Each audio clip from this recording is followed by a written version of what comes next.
In the previous class, we have studied about the outbreak of the revolution and France becomes a constitutional monarchy. France abolishes monarchy and becomes a republic. The situation in France continued to be tense during the following years. Although Louis XVI had signed the constitution, he entered into secret negotiations with the King of Prussia.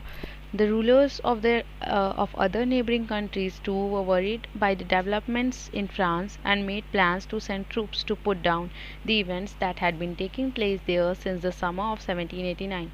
Before this could happen, the National Assembly voted in April 1792 to declare war against Prussia and Austria.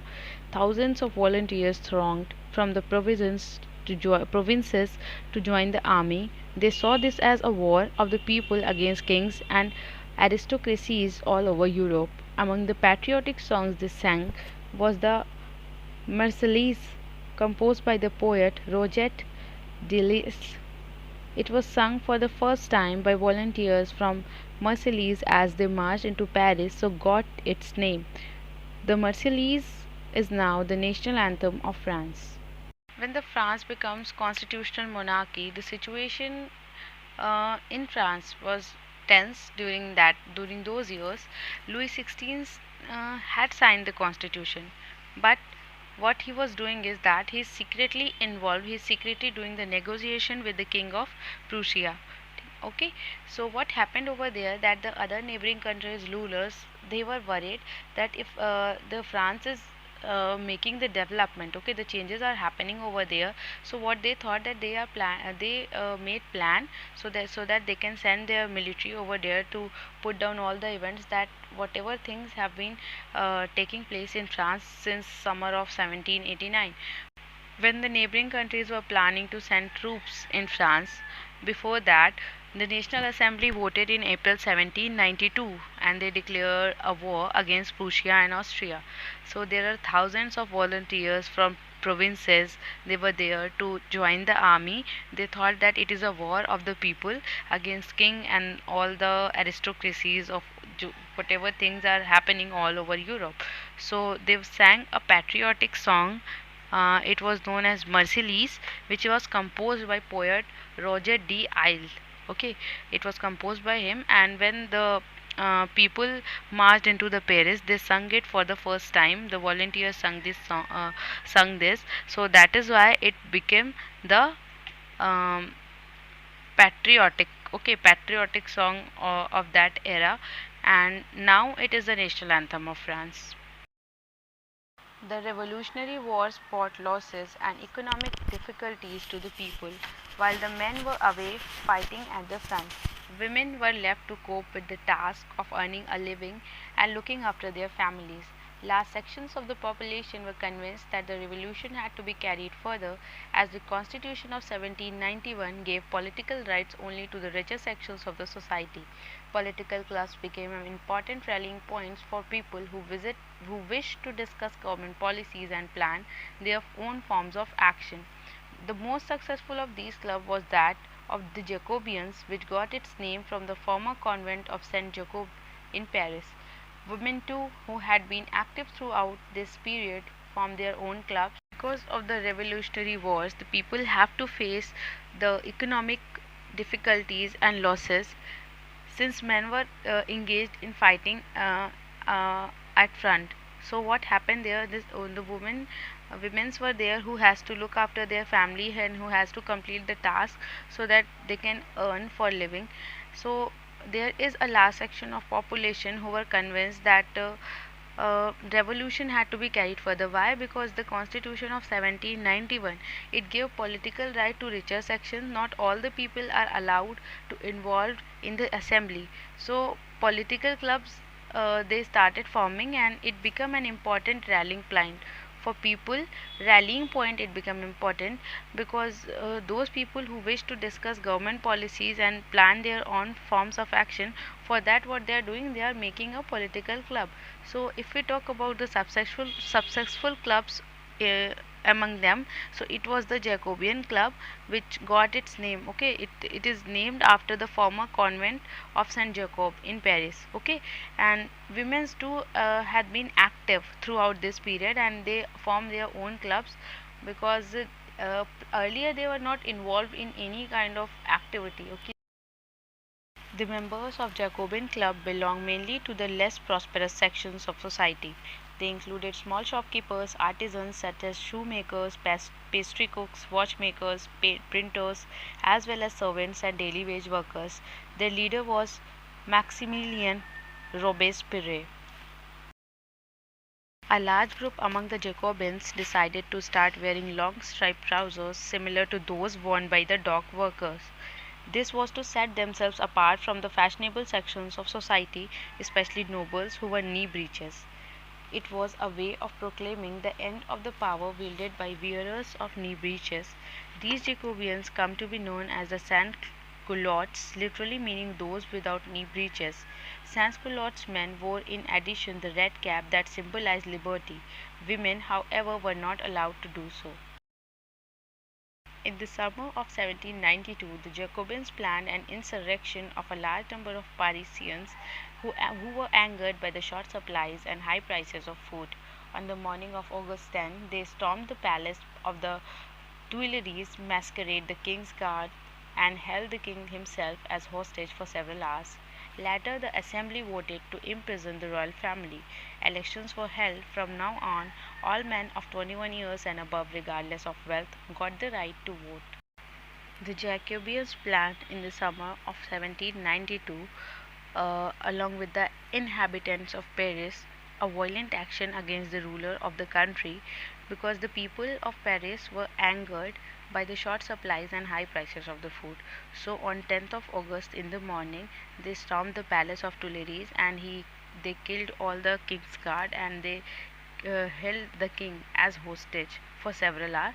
After that, what happened is that assembly voted to imprison the royal family, and election held over there. And then after that, new thing has came into existence. That is, all the men above 22 years and of 22 years age are allowed to vote regardless whatever wealth they are having. Okay, they can write. They are having the right. They can do the voting.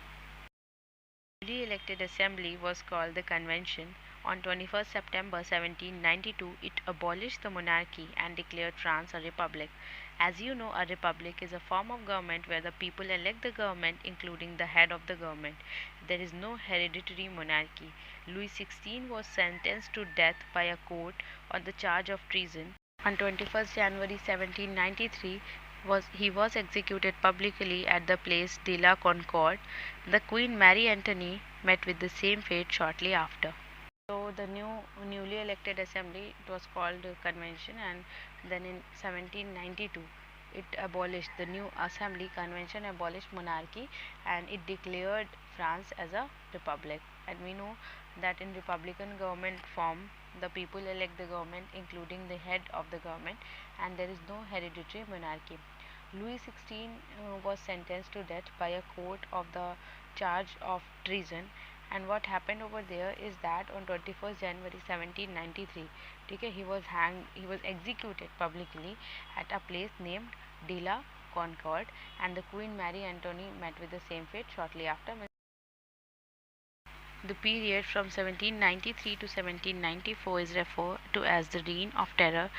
Robespierre followed a policy of severe control and punishment. All those whom he saw as being enemies of the Republic, ex-nobles and clergy, members of other political parties, even members of his own party who did not agree with his methods, were arrested, imprisoned, and then tried by a revolutionary tribunal. If the court found them guilty, they were guillotined. The guillotine is a device consisting of two poles and a blade with which a person is beheaded.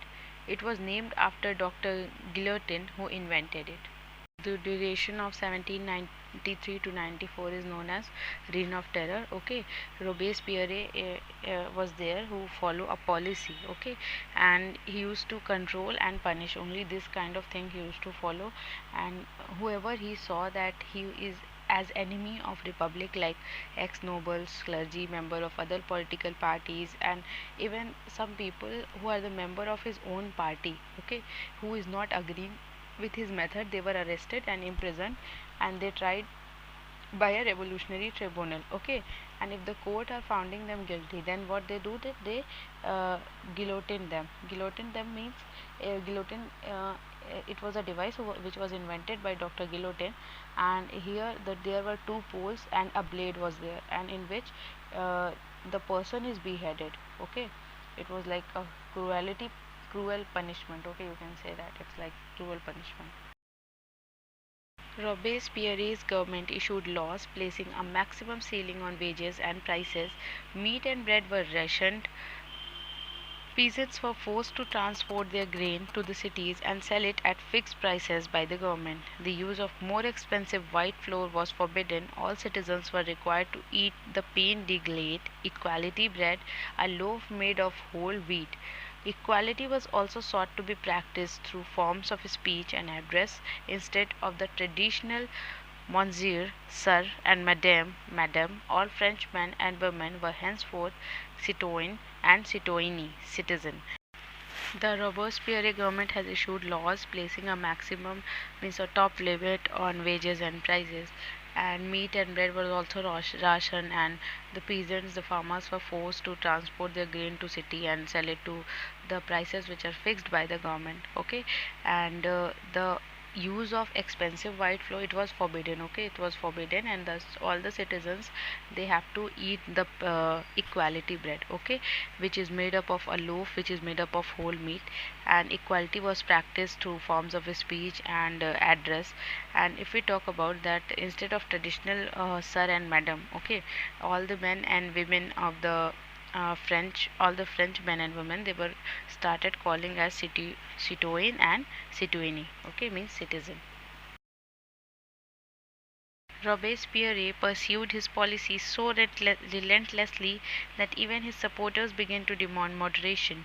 Finally, he was convicted by a court in July 1794, arrested, and on the next day sent to guillotine. Churches were used as barracks or offices, and since Robespierre, he pursued his policies like so relentlessly, means he was unstoppable. So even his supporters began to demand, they want moderation, but he's not giving. So what happened is that he was convicted by court in July 1794. He was arrested, and then next day he was sent to guillotine. A Directory rules France. The fall of the Jacobin government allowed the wealthier middle classes to seize power. A new constitution was introduced which denied the vote to non-propertied sections of society. It provided for two elected legislative councils. These then appointed a directory, an executive made up of 5 members. This was meant as a safeguard against the concentration of power in a one-man executive as under the Jacobians. However, the directors often clashed with the legislative councils, who then sought to dismiss them. The political instability of the director paved the way for the rise of a military dictator, Napoleon Bonaparte. Because the Jacobean government fall, okay, so it allowed the other wealthier classes to come into power. Okay, so a new constitution was improved which denied the vote to non-propertied sections of society. It provided for two elected legislative councils. Okay, and then they appointed a directory, which is an executive which is made up of 5 members, and it was meant that it is a safeguard against the concentration of power in one man executive. Okay, likewise it was there in Jacobians. However, what happened is the director who was chosen, okay, they often clashed with the legislative council, because whenever they used to, they sought to dismiss them, and the political instability of the directory, okay, it paved the way of it caused the rise of a military dictator who was named as Napoleon Bonaparte.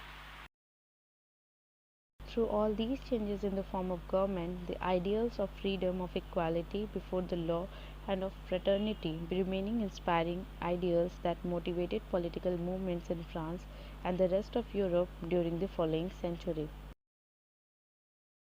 That's it for today's class. Thank you.